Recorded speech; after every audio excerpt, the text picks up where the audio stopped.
Hello my dear friends, कैसे हैं आप लोग। उम्मीद करती हूँ आप सब अच्छे होंगे।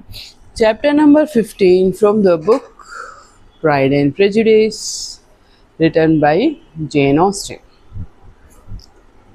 कैसे हैं आप लोग मेरे फ्रेंड्स। आप लोग मुझे नेक्स्ट बुक कौन सी लूँ मैं, आप कमेंट्स में मुझे ज़रूर से सजेस्ट करिए। और मेरी रीडिंग कैसी लगी, क्या चेंजेस करना चाहिए। बराबर से वीडियो दिख रहा है या सुने आ रहा है, दोनों भी आप मुझे बताइएगा ज़रूर। और कुछ नहीं, बस इतना ही। मुझे मेरे चैनल को लाइक, शेयर और सब्सक्राइब ज़रूर से कीजिए। Chapter number 15। Mr. Collins was not a sensible man, and a deficiency of nature had been but a little assisted by education or society, the greatest part of his life having been spent under the guidance of an illiterate and miserly father. And though he belonged to one of the universities, he had merely kept the necessary terms, without forming at it any useful acquaintance. The subjection in which his father had brought him up had given him originally great humility of manner, but it was now a good deal counteracted by the self-conceit of a weak head living in retirement and the consequential feelings of early and unexpected prosperity. A fortunate chance had recommended him to Lady Catherine de Bourgh when the living of Hunsford was vacant, and the respect which he felt for high rank and his veneration for her as his patroness mingling with a very good opinion of himself, of his authority as a clergyman, and his rights as a rector, made him altogether a mixture of pride and obsi इसको adjust कर देंगे, हाँ, pride and obsequiousness, self-importance and humility. Having now a good house and very sufficient income, he intended to marry, and in seeking a reconciliation with the long-born family, he had a wife in view, as he meant to choose one of the daughters, if he found them as handsome and amiable as they were represented by the common report. This was his plan of amends of atonement for inheriting their father's estate, and he thought it an excellent one, full of eligibility and suitableness, and excessively generous and disinterested on his own part. His plan did not his plan this pla- sorry Having now a good house and very sufficient income, he intended to marry, and in seeking a reconciliation with the Longbourn family, he had a wife in view, as he meant to choose one of the daughters. If he found them as handsome and amiable as they were represented by common report. This was his plan of amends of atonement for inheriting their father's estate, and he thought it an excellent one, full of eligibility and suitableness, and excessively generous and disinterested of his own part. His plan did not vary on seeing them. Miss Bennet's lovely face confirmed his views and established all his strictest notions of what was due to seniority, and for the first evening she was his settled choice. The next morning, however, made an alteration for in a quarter of an hour, tete with Mrs. Bennet before breakfast, a conversation beginning with his parsonage house and leading naturally to the oval of his hopes, and that a mistress for it might be found at Longbourn, produced from her amid very complaisant smiles and general encouragement, a caution against the very Jane he had fixed on. As to her younger daughters, she could not take upon her to say, she could not positively answer, but she did not know of any prepositions. Her eldest daughter, she must mention, she felt an incompetent comment on her to him was likely to be very soon engaged. Mr. Collins had only a chance to change from Jane to Elizabeth, and it was soon done. Done while Mrs. Bennet was stirring the fire. Elizabeth, equally next to Jane in birth and beauty, succeeded her of course. Mrs. Bennet treasured up the hint and trusted that she might soon have two daughters married, and the man whom she could not bear to speak of the day before was now high in her good graces. Lydia's intention of walking to Maryton was not forgotten. Every sister except Mary agreed to go with her, and Mr. Collins was to attend them at the request of Mr. Bennet, who was most anxious to get rid of him and have his library to himself for theatre. Mr. Collins had followed him after breakfast, and there he would continue nominally engaged with one of the largest folios in the collection, but really talking to Mr. Bennet with little cessation of his house and garden at Hunsford. Such doings discomposed Mr. Bennet exceedingly. In his library, he had been always sure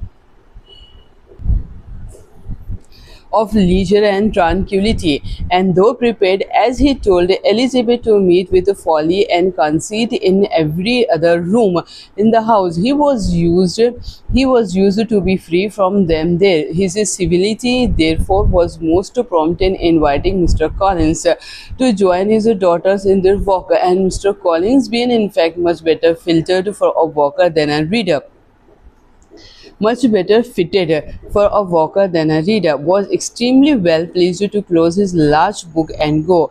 In pompous nothings on his side and civil assets on that of his cousins, their time passed till they entered Meryton.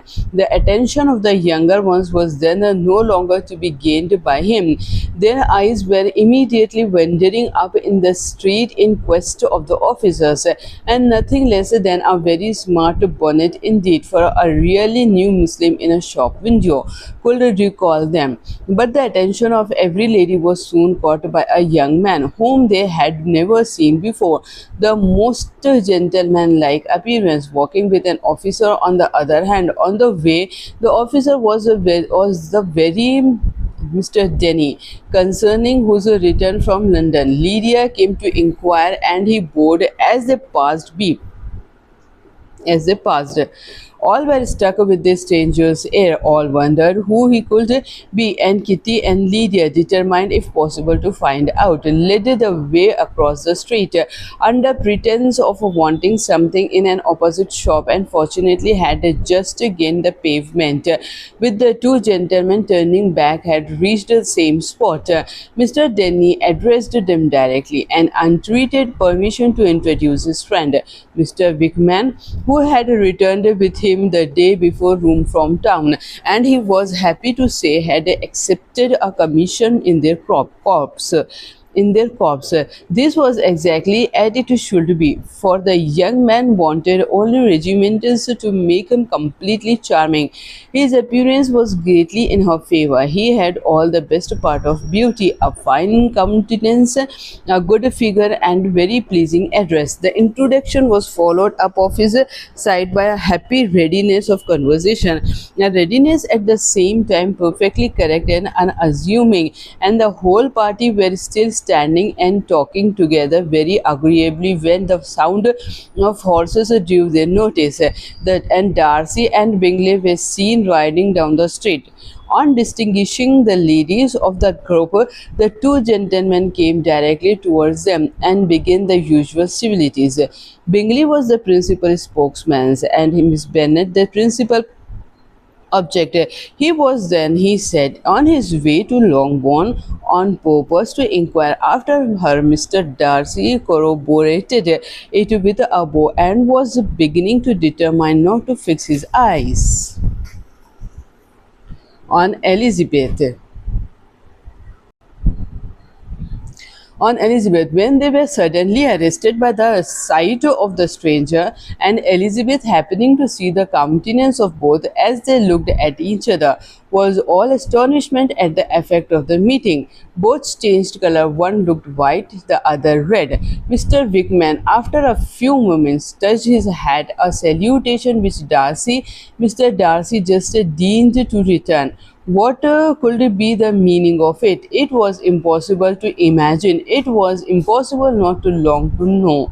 In another minute, Mr. Bingley, but without seeming to have noticed what passed, took leave and rode on with his friend. Mr. Denny and Mr. Wickham walked with the young ladies to the door of Mr. Phillip's house, and then made their pose in spite of Miss Lydia's pressing entreaties that they would come in, and even in spite of Mr. Phillips throwing up the parlour window and loudly seconding the invitation. Mrs. Phillips was always glad to see her nieces, and the two eldest from their recent absence were particularly welcome, and she was eagerly expressing her surprise at the sudden return home, which, as their own carriage had not fetched them, she should have known nothing about if she had not happened to see Mr. Jones' shop boy in the street, who had told her that they were not to send any more rats to Netherfield, because the Miss Bennets were come away. When her civility was claimed towards Mr. Collins by Jane's introduction of him, she received with her him with her very best politeness, which he returned with as much more, apologizing for his intrusion without any previous acquaintance with her, which he could not help flattering himself, however, might be justified by his relationship to the young ladies who introduced him to her notice. Mrs. Philip was quite awed by such an excess of good breeding, but her contemplation of one stranger was soon put an end by exclamations and inquiries about the other, of whom, however, she could only tell her nieces what they already knew, that Mr. Denny had brought him from London, and that he was to have a lieutenant's commission in the Shire. She had been watching him the last hour, she said, as he walked up and down the street, and had Mr. Wickham appeared, Kitty and Lydia would certainly have continued the occupation, but unluckily no one passed the windows now except a few of the officers, who, in compassion with the stranger, were become stupid, disagreeable fellows. Some of them were to dine with the Philip the next day, and their aunt promised to make her husband call on Mr. Wickham and give him an invitation. Also, if the last word. Invitation also. If the family from Longbourn will come in the evening, this was agreed to, and Mrs. Phillips protested that they would have a nice, comfortable, noisy game of lottery tickets and a little bit of hot supper afterwards. The prospect of such delights was very cheering, and they parted in mutual good spirits.